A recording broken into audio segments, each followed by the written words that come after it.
Today we will talk about if statements in Java. So let's begin. So far, everything we studied, it was about sequential structures. It's like a sequence of statements which are executed one after another. So, uh, as you know, that all the lines we wrote down, they were executed one after another. Like line one of code will be executed first, then line two, then line three, line four, line five, line six. All these lines of code were being executed one after another. So first of all, this line was executed, then this, and up to so on.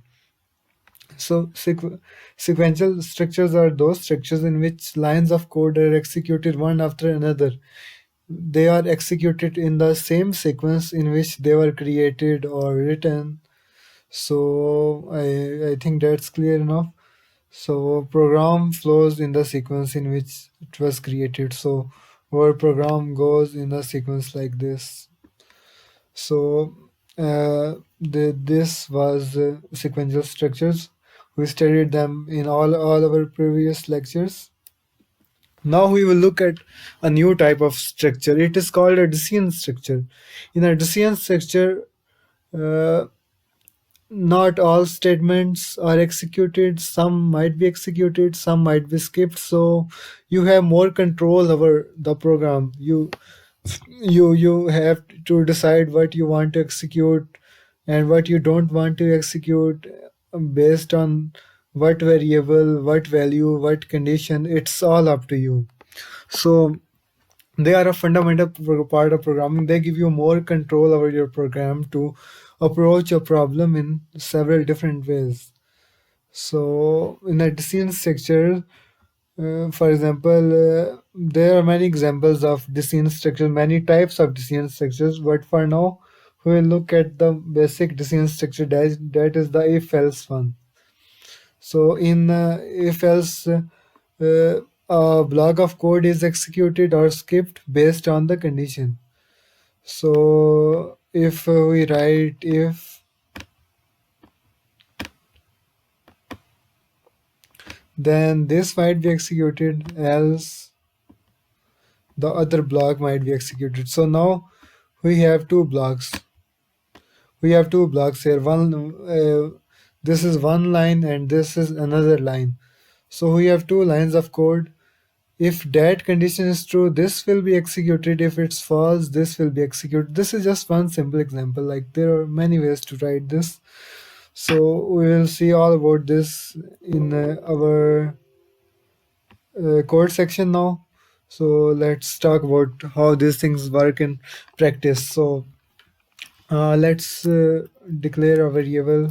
Let's call it age.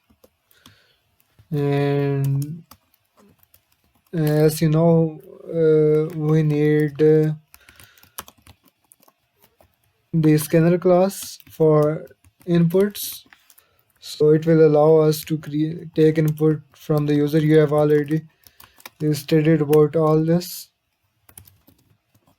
So here I am creating an object of the scanner class named input. So let's take the input from the user,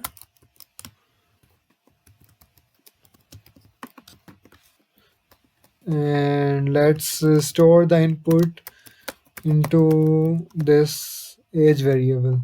So here, so now the input is stored into this age variable, which is an integer. You are all familiar with this concept, but today we will look at if statement. So let's use a basic if statement. So let's if. So if is a keyword. It is used to write a condition. So first, what you want to do is write if, then you have to insert these brackets always. Then in the bracket you will write the condition. So suppose my condition is if age equals 15. So here I'm checking whether age is equal to 15 or not, right? So as you know, this operator is used for comparison. It will compare the value of one variable to the value of another. Here we are using one variable and one value. So value stored into age will be compared with 15. And if it is true, print age is 15. So it's a very basic example, but you will get the idea. So here. So now what we are telling our compiler that if age is 15, print out this message, right? So let's run it. Now it is asking for the input. Let's give it 15. As you can see, it is getting printed here since our age was 15 and this condition is true. If this condition is true, this block is executed. So let's try giving it another value like 20. So as you can see, nothing is getting printed. So after taking the input, our program will come here. It will check this condition. So in this case, our age was 20 and 20 isn't equal to 15. Therefore, this statement is not printed. It is skipped. So now we will check the if else part. There is also a keyword else. Now else is also a keyword. After else, you don't need to insert any brackets. Just write the else word since it will have handle all the other conditions than this. So let's print. We can print anything or any message or any do any type of task. So for now, I'm just gonna write this for the sake of understanding. So now what it is doing, it will come here first. It will check whether age is 15. If age is 15, it will execute this statement and the program will end. But however, if age is not 15, this is false. If this condition is false, then it will come to the else part and execute this block.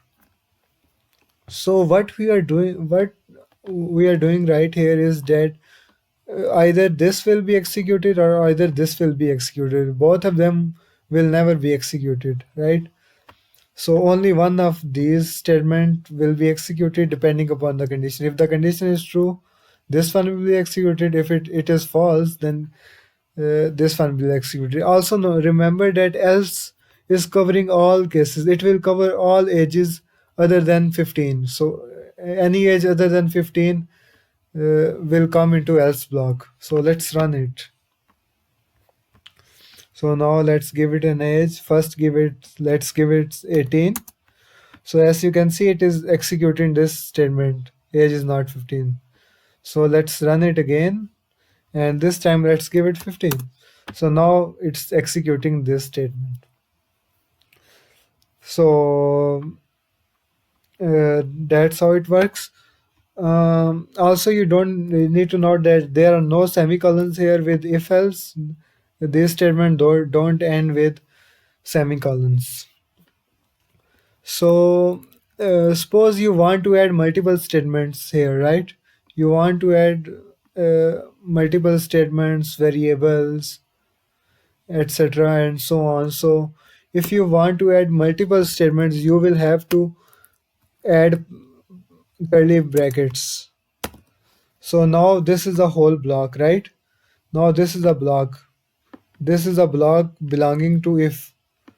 All the statement inside these curly brackets will be executed if this condition is true.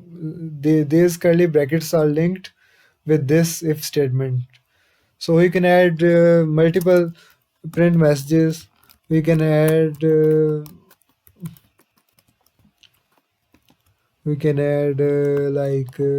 now in if block now. We can add this statement. As you can see now, we have added two statements. Also, we can change. We can do other stuff. Let's declare some more variables.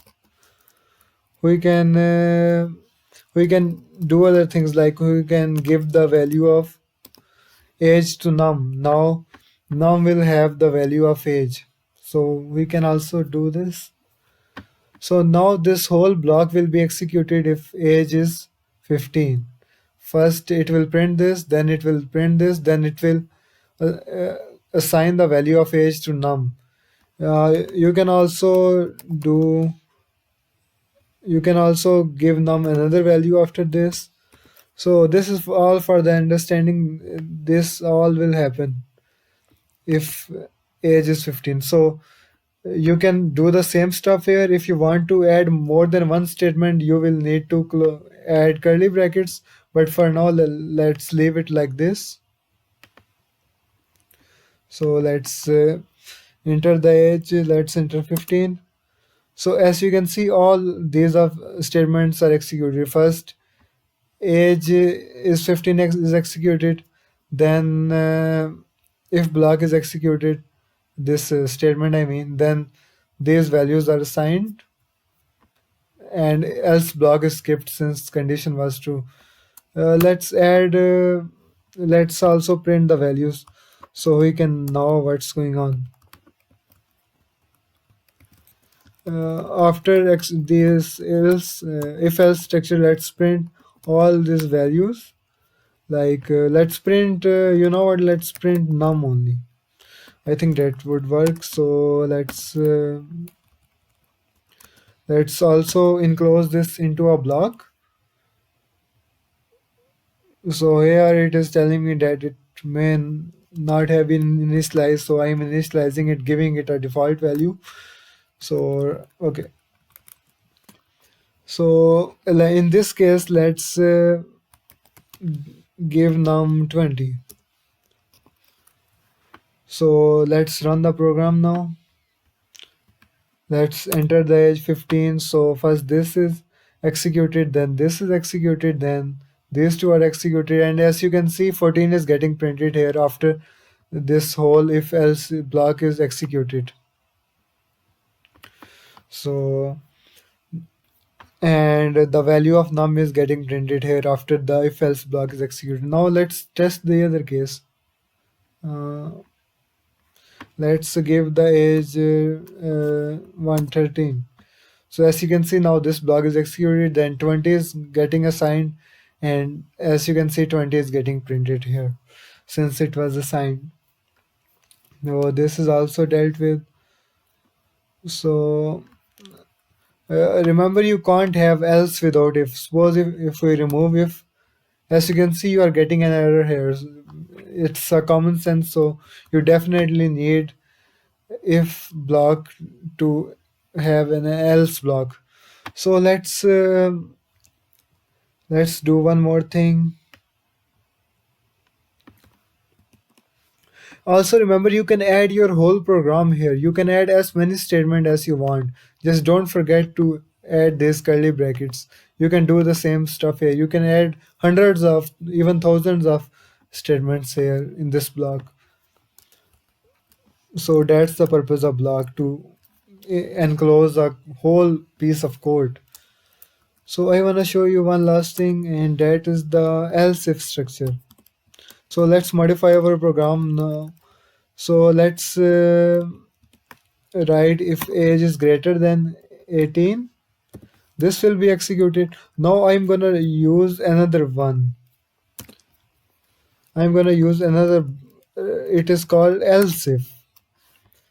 So I also need to give a condition here. Let's give it age is greater than 20. Yeah, let's do that. And I'm gonna write multiple statement here.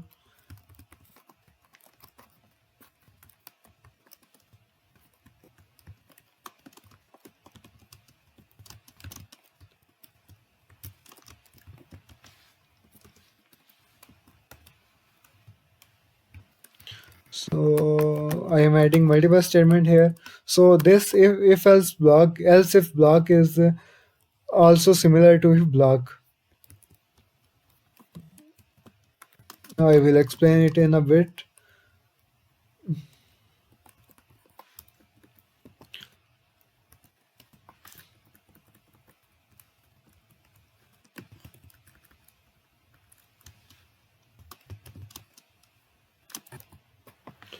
So I am giving these random values to num just to show you how it works.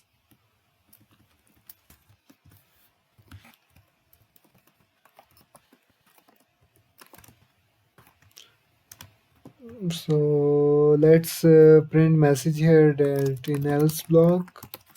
So we can now